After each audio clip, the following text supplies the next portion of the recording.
नमस्कार, मैं हूं Deepali. Money matters for women में आपका बहुत बहुत स्वागत है। यानी एक ऐसा शो जो हम खास महिलाओं के लिए लेकर आए हैं। आप हाउसवाइफ हैं या आप वर्किंग विमेन हैं, सभी हमारे शो में पार्टिसिपेट कर सकती है। अपनी इन्वेस्टमेंट क्वेरीज हमें सेंड कर सकती हैं, हमारे एक्सपर्ट्स की राय ले सकती हैं। और आज आपकी सभी क्वेरीज को आंसर करने के लिए हमारे साथ स्टूडियो में बने हुए हैं certified financial planner Jayant Pai. Jayant ji, welcome to Zee Business. और सवाल जवाब के सिलसिले को आगे बढ़ाने से पहले आपको इस शो में पार्टिसिपेट करने का तरीका बता देते हैं। अगर आपके पास कोई भी इन्वेस्टमेंट क्वेरी है, आप बिगनर है, जानना चाहती हैं किस तरह का पोर्टफोलियो आपका होना चाहिए, तो आप हमें एसएमएस कर सकती हैं। अपना सवाल लिखिए, शीट लिखिए और सेंड कर दीजिए 57575 पर। इसके साथ आप हमें ईमेल भी कर सकती हैं she@znetwork.com पर। ईमेल करते वक्त अपनी कॉन्टैक्ट डिटेल्स आप हमें जरूर लिखकर भेजिए। और सवाल जवाब के सिलसिले को शुरू करते हैं। अर्पणा भट्ट हमारे साथ बनी हुई है भावनगर गुजरात से। स्वागत है अर्पणा आपका, पूछिए अपना सवाल। हाँ, एक्चुअली मैंने यूटीआई इंफ्रास्ट्रक्चर फंड में 2007 से सिप स्टार्ट किया था an amount of 2000 per month के हिसाब से। But the fund was under performing, so I just discontinued from January 2011 जी। तो अभी देख रही हूँ तो वो फंड बहुत ही ज्यादा अंडर परफॉर्म हो रहा है। मेरा इन्वेस्टमेंट वैल्यू जो है वो नेगेटिव में जा रहा है। तो मेरा क्वेश्चन है कि क्या मैं अभी बने रहूँ उसी में, या जितना लॉक इन पीरियड कंप्लीट हुआ है उतना अमाउंट निकाल कर कहीं और इन्वेस्ट करूँ। जी जयंत जी, आपने अर्पणा का पूरा सवाल सुना, क्या सलाह है आपकी? एक्चुअली अर्पणा, आपने जो फंड में निवेश किया है उसमें कोई लॉक इन पीरियड नहीं है, तो आप जब भी चाहे वो विड्रॉ कर सकते हो। ओनली थिंग, आपने लास्ट 1 साल में जो निवेश किया है उस पे 1% का एग्जिट लोड लगेगा, but that is not a very big amount. लेकिन एक रिस्क ये है कि जो आपने लिया है कि आपने एक थीमेटिक फंड में निवेश किया है, और थीमेटिक फंड का एक यही रिस्क फैक्टर होता है कि वो पूरा थीम या पूरा सेक्टर जो है वो काफी टाइम तक अंडर परफॉर्म कर सकता है। तो ऐसे फंड्स हमेशा अपने पोर्टफोलियो में 10 से 15% से ज्यादा नहीं होने चाहिए। और लेकिन यूटीआई इंफ्रास्ट्रक्चर के बारे में मैं कह सकता हूं कि ये ओवरऑल एक अच्छा फंड है, लेकिन लास्ट 3 साल में ये पूरा सेक्टर ने अंडर परफॉर्म किया है। But I feel you have already you have remained invested during the worst phase, और मेरा ये ओपिनियन है कि नेक्स्ट 1-1.5 साल ये पूरे सेक्टर के लिए काफी अच्छा हो सकता है जी। तो मेरी राय में आप इसमें बने रह सकते हो जी। अगर इसके अलावा जयंत जी, अगर ये निकलना चाहें इस फंड से, तो क्या कुछ ऑप्शंस हैं इनके पास? कौन से वो म्यूचुअल फंड्स हो सकते हैं जहां ये इन्वेस्ट कर सकती हैं? हाँ, अगर ये थीमेटिक फंड से निकलना चाहते हैं तो मेरी राय यही होगी कि कोई रेगुलर डाइवर्सिफाइड फंड में निवेश करे। फॉर एग्जांपल से फिडेलिटी इक्विटी फंड या डीएसपी टॉप 100 जी। तो इसमें उनको अराउंड 11 to 12% पर एनम का रिटर्न मिलने की आशा है जी। यानी अर्पणा जी, आप यूटीआई इंफ्रा फंड में बनी रही, यही जयंत जी की सलाह है। लेकिन अगर इसके बावजूद अगर आप इसे एग्जिट करना चाहती हैं तो आप फिडेलिटी इक्विटी या फिर डीएसपीबीआर इक्विटी, इन म्यूचुअल फंड्स में इन्वेस्ट कर सकती हैं। आगे बढ़ते हैं, नीलम लखनऊ से हमारे साथ बनी हुई है। स्वागत है नीलम आपका, पूछिए अपना सवाल। जी, मैं नीलम बोल रही हूँ जी। मैं आपसे क्वेश्चन पूछना चाहती हूँ कि मैं 2 इंश्योरेंस करवाना चाहती हूँ, एक गारंटी और एक नॉन गारंटी, और मैं पर मंथ 2000 रुपए इन्वेस्ट कर सकती हूँ, मतलब 1000 करके जी। और मैं चाहती हूँ कि मैं अपनी पॉलिसी अपनी बेटी के नाम पे करा सकूँ जो अभी 2 महीने की है। क्या ये पॉसिबल है कि उसके नाम पर हो सके पॉलिसी? और अगर नहीं हो सकती तो मैं अपने नाम पे कराना चाहूंगी जी। और मैं 15 से 20 साल के लिए लेना चाहती हूँ दोनों इंश्योरेंस जी। और मैं ये चाहती हूँ कि मैं ऐसा कौन सी एसआईपी या इंश्योरेंस लूँ जिससे मुझे 15 या 20 साल बाद 10 लाख या उससे ज्यादा का मतलब रिटर्न मुझे मिल सके। दोनों पॉलिसी से अलग अलग 10-10 लाख जी रिटर्न जी। जयंत जी, आपने नीलम का सवाल सुना। ये इंश्योरेंस पॉलिसीज चाहती हैं, साथ ही साथ इनका एक टारगेट भी है, ये 10 से 15 लाख रुपए पाना चाहती हैं अपने बच्चियों के लिए। क्या सलाह है आपकी?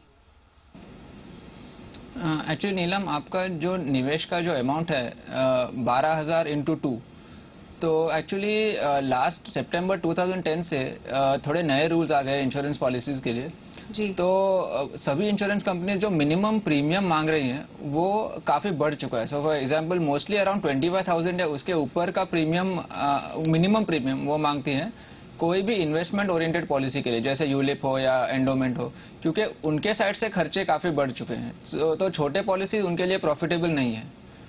तो मेरी राय है कि आपके बच्ची के लिए अगर आप म्यूचुअल फंड एसआईपीज करें तो बेहतर होगा, क्योंकि इसके थ्रू आपको काफी लो कॉस्ट में एक अच्छा इन्वेस्टमेंट एक्सपोजर मिल सकता है जी। तो in my opinion there are two funds in which you can begin your SIP of 1000 rupees each per month. एक है डीएसपी टॉप 100 जो एक लार्ज कैप फंड है, और दूसरा है HDFC mid cap opportunities fund जो एक अच्छा परफॉर्मिंग मिड कैप फंड है जी। तो अगर आप कंटिन्यूसली या रेगुलरली इसमें निवेश करते रहोगे, और even if you earn only around 10% per annum in 20 years, जो काफी पॉसिबल है, तभी भी आप 15 लाख रुपए जुटा सकते हो इसमें। जी जयंत जी, जैसे कि आपने बताया कि इस जो अमाउंट है, इनका इन्वेस्टमेंट अमाउंट जो है 2000 रुपीज का, ये म्यूचुअल फंड में इन्वेस्ट करें, लेकिन अगर इनके पास कोई इंश्योरेंस नहीं है तो यहाँ पर क्या ये टर्म इंश्योरेंस में इन्वेस्ट कर सकती है? क्या कहेंगे इस बारे में आप? हाँ, एक्चुअली टर्म इंश्योरेंस जो ऑनलाइन टर्म प्लान है, एक आईसीआईसीआई का आई प्रोटेक्ट है जी। और दूसरा एगॉन रेलिगेयर का है, उसमें उनकी उम्र आई थिंक 28 साल है जी।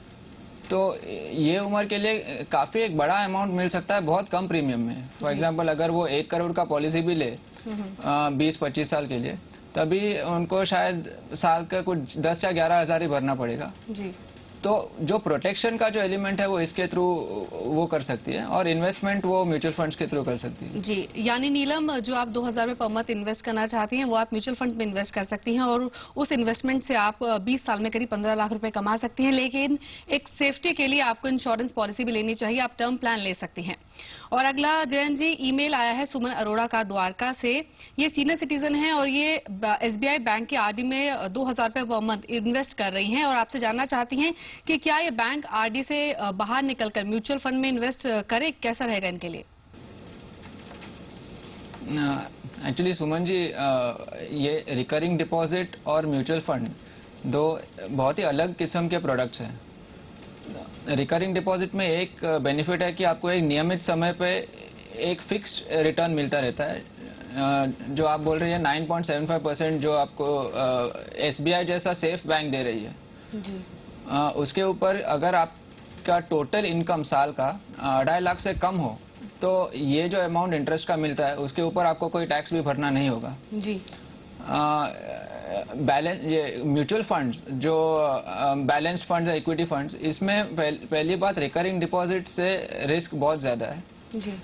अगर आप डेट ओरिएंटेड बैलेंस फंड्स चुने जो डेट इंस्ट्रूमेंट में ज्यादा निवेश करते हैं, तो इनमें रिटर्न कम होता है। उसमें भी लास्ट 3 साल में हमने देखा है 9.5-10% का ही रिटर्न है, और वो भी नॉन गारंटीड है। तो इधर आपको एक गारंटीड रिटर्न मिल रहा है, तो मेरे हिसाब से आपको रिकरिंग डिपॉजिट में ही निवेशित रहना चाहिए जी। लेकिन अगर आपको रेगुलर इनकम नहीं चाहिए और आप थोड़ा अमाउंट थोड़ा रिस्कियर एसेट में लगा सकते हो, तो आप कोई भी अच्छा बैलेंस फंड चुन सकते हो।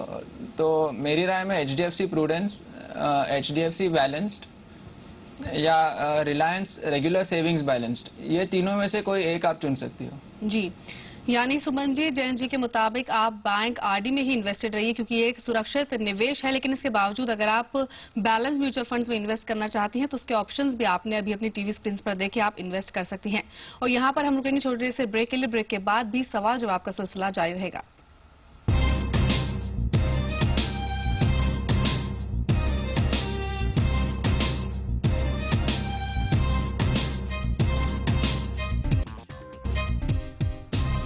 और महिलाओं के लिए डिजाइन किए गए इस खास शो में एक बार फिर आपका स्वागत है। आगे बढ़ते हैं, परीजा पटना से हमारे साथ बनी हुई है। स्वागत है परीजा आपका, पूछिए अपना सवाल। परीजा, क्या आपको आवाज मिल पा रही है? अपना सवाल पूछिए। जी, मिल पा रही है आवाज। असल में मेरे पास अभी फिलहाल समझ लीजिए 50,000 रुपीज है जी। और मेरी अभी छोटी सी बेटी है 1 साल की, तो मैं चाहती हूँ मैं अपना पैसा उसके लिए लॉन्ग टर्म के लिए लगाऊं जी, ताकि उसको 18 से 20 साल तक जब वो अपना पढ़ाई करे जी, तो मतलब फर्दर स्टडीज के लिए तो उससे काम आए, तो मेरे को अच्छा से अच्छा अमाउंट मिले समय तक जी। जयंत जी, परीजा का सवाल यही है कि 50,000 रुपये इन्वेस्ट करना चाहती हैं अपनी बेटी के लिए 18 से 20 साल बाद, ताकि इनको अच्छा अमाउंट मिले। टाइम होराइजन इनका 18 to 20 ईयर्स है। क्या सलाह है आपकी? परीजा, क्योंकि आपका टाइम होराइजन काफी लंबा है, तो मुझे लगता है कि हमें डायरेक्ट इक्विटी फंड्स में ही निवेश कर सकते हैं। देखो, इक्विटी फंड्स में रिटर्न नॉन गारंटीड है, लेकिन लास्ट 15 से 16 साल का जो एवरेज रिटर्न है वो अराउंड 14 to 15% है अच्छे इक्विटी फंड्स में। तो आप अगर ये निवेश का विकल्प चुने तो आप दो जो मेरी राय में अच्छे फंड्स हैं वो है एक फिडेलिटी इक्विटी फंड और दूसरा है Franklin India prima plus.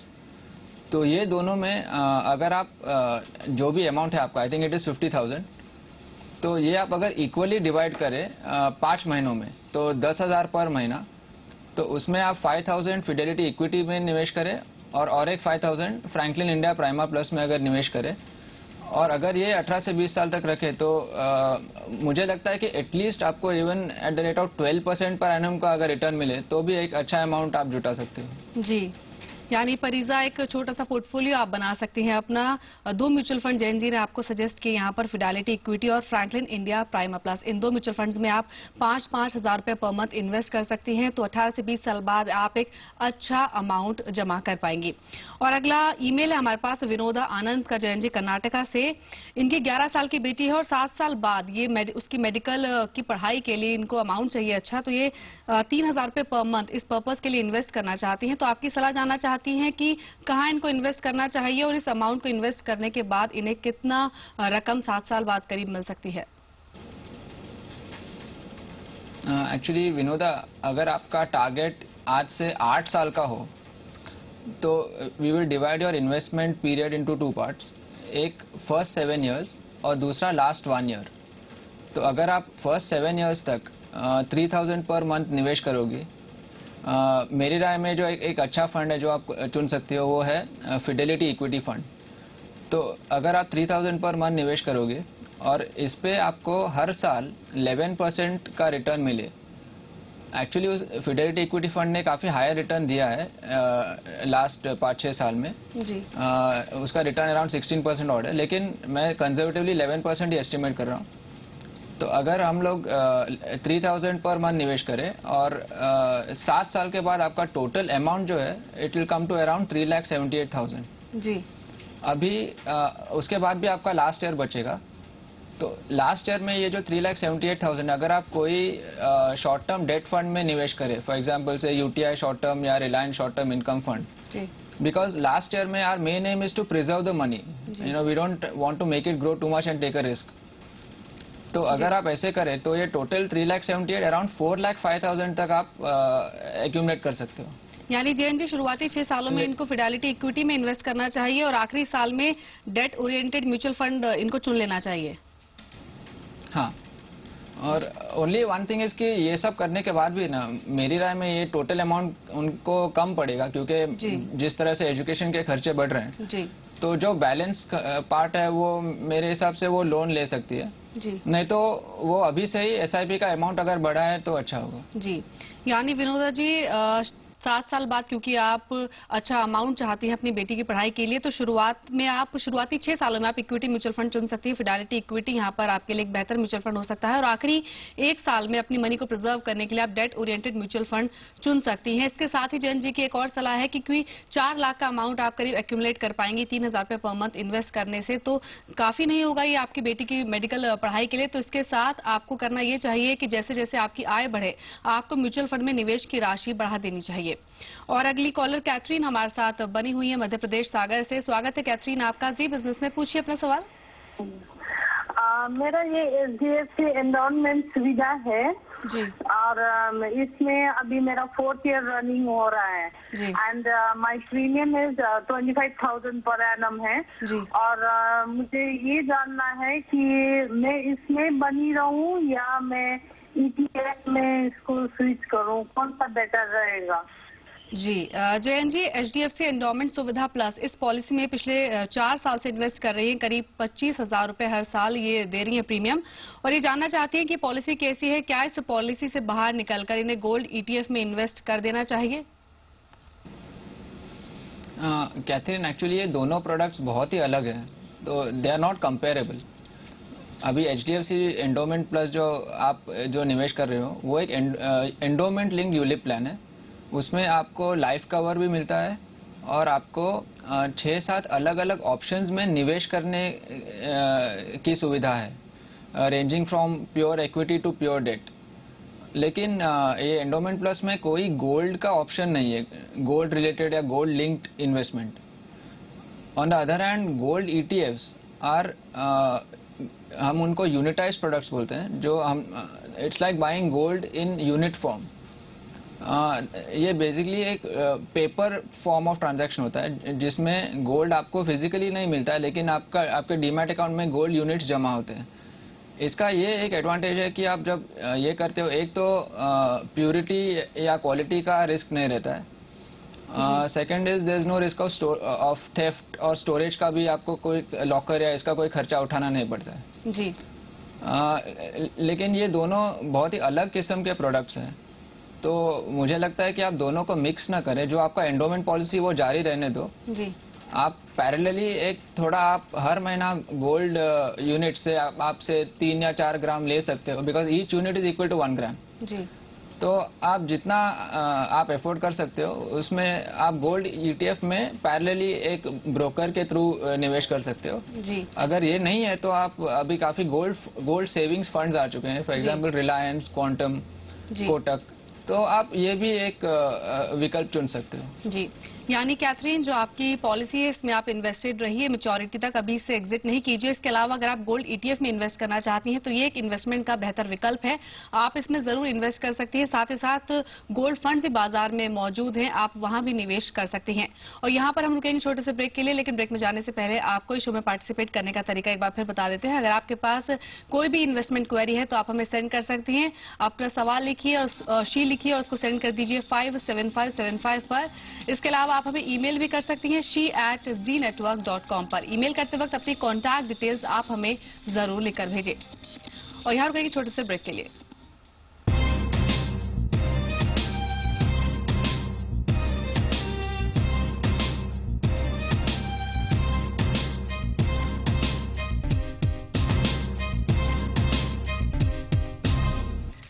Break के बाद एक बार फिर आपका स्वागत है। सवाल जवाब के सिलसिले को आगे बढ़ाते हैं। डॉक्टर शालिनी पुणे से हमारे साथ बनी हुई है। स्वागत है डॉक्टर शालिनी आपका जी बिजनेस में। पूछिए अपना सवाल। Thank you for inviting over. मुझे जानना है, I want to invest 5,000 rupees per month through SIP for next 10 years जी। So which would be the best thing I should go for? Jain ji, आपने डॉक्टर शालिनी का सवाल सुना। टाइम होराइजन का 10 years है। 5,000 रुपए पर मंथ SIP के जरिए म्यूचुअल फंड्स में इन्वेस्ट करना चाहती हैं, क्या सलाह है आपकी? Doctor, since the amount you are investing is not very high, तो मेरी राय है कि आप कोई एक ही म्यूचुअल फंड चुने, कोई अच्छा इक्विटी डाइवर्सिफाइड फंड। और 2 good funds are Fidelity equity fund and DSP equity fund. You could choose from either of these.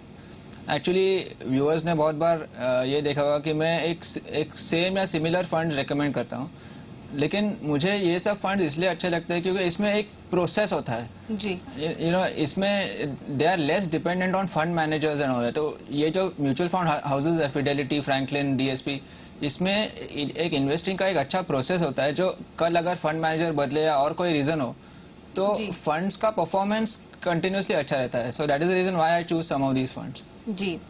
Doctor Shalini, यानी आप 2,500 रुपए पर मंथ 2 म्यूचुअल फंड्स में इन्वेस्ट कर सकते हैं, फिडेलिटी इक्विटी और DSPBR इक्विटी। इन फंड्स में क्यों इन्वेस्ट करना चाहिए जैन जी ने आपको अभी बताया, लेकिन आप अपने इन्वेस्टमेंट को रेगुलरली मॉनिटर जरूर करती रहें। अगली कॉलर रश्मि शर्मा जबलपुर से हमारे साथ बनी हुई है। स्वागत है रश्मि आपका, पूछिए अपना सवाल। रश्मि, क्या आपको आवाज मिल पा रही है? जैन जी, रश्मि हमारी कॉलर हैं, इनसे संपर्क नहीं हो पा रहा है। इनका सवाल है ICICI Prudential health saver plan पे। इनका सवाल है 27,000 रुपए हर साल ये इस पॉलिसी का प्रीमियम दे रही हैं। आपकी सलाह जानना चाहती हैं कि ये प्लान कैसा है? एक्चुअली ये हेल्थ सेवर प्लान थोड़ा यूनिक प्लान है जी। This is a mixture of a normal medical policy plus an investment plan. तो इसमें जब भी आप प्रीमियम भरते हो तो ये 2 भागों में बढ़ता है। एक भाग आपका जो मेडिकल रीइंबर्समेंट जो है, जो अगर आपको हॉस्पिटलाइजेशन होता है तो जो खर्चे होते हैं उसका जो आपको रीइंबर्समेंट मिलता है वो उसकी ओर जाता है, जो कोई भी मेडिकल पॉलिसी का फीचर है। और ये जो प्रीमियम का भाग है उस पर आपको सेक्शन 80D का बेनिफिट मिलता है, up to 15,000 rupees for your own individual policy. Plus एक सेकेंड भाग होता है जो जिसका कंपनी आपके बिहाफ पे इन्वेस्टमेंट करती है। तो these are called health funds. अभी हेल्थ फंड्स के 7 अलग अलग ऑप्शंस हैं, ranging from pure equity to pure debt. तो ये जो सेकेंड भाग है इसमें निवेशित करते हैं वो। You can choose the options that you want जी। तो ओवरऑल ये पॉलिसी ठीक है, लेकिन इसमें आपको 3 मेजर खर्चे हैं जो अगर आप परिचित हो तो अच्छा है जी। First one is your premium allocation charge जी। तो ये जो सेकेंड पार्ट है, जो अमाउंट निवेशित होता है, उसका 20% पहले ईयर में एक्सपेंसेस की ओर जाता है, और जैसे टाइम बढ़ता है ये परसेंटेज कम होता है, और 11वें साल के बाद वो 0 होता है, लेकिन काफी लंबे टाइम तक खर्चे कटते रहते हैं जी। Second is your fund administration charge जी। जो 60 रुपीज से 90 रुपीज पर मंथ, अलग अलग ऑप्शन है, बट बिटवीन 60 एंड 90 वो कटते रहते हैं। और तीसरा है रेगुलर फंड मैनेजमेंट चार्ज, जो कोई म्यूचुअल फंड भी देता है। तो ये 0.75% से लेके 1.5% तक अलग अलग ऑप्शंस में the rate varies based on the option जी। तो मुझे लगता है कि ऐसे सब प्लान्स में अगर आप 3 या 4 साल के बाद विड्रॉ करें तो आपके काफी एक्सपेंसेस कटते हैं और मोस्ट लाइकली आपको लॉस होगा जी। मुझे लगता है कि just treat this as a regular medical policy with an investment component, और इसमें आप बने रहे, जो भी आपने टर्म चुना है उसमें बने रहे जी। यानी जो इन्वेस्टमेंट ऑप्शन है जी, यानी रश्मि, जो आपका ये प्लान है ये अच्छा प्लान है, लेकिन क्योंकि अब आप इसमें इन्वेस्ट कर रही हैं तो फिलहाल अगर आप इसे विड्रॉ करती हैं तो काफी नुकसान आपको यहाँ पर उठाना पड़ सकता है, इसलिए मैच्योरिटी तक आप इस प्लान को होल्ड रखिए। जयंत जी, बहुत बहुत शुक्रिया आज आपका हमारे सभी कॉलर्स की क्वेरीज को आंसर करने के लिए, हमारे साथ जुड़ने के लिए। तो आज मनी मैटर्स फॉर विमेन में इतना ही। आप देखते रहिए जी बिजनेस, आपका फायदा। नमस्कार।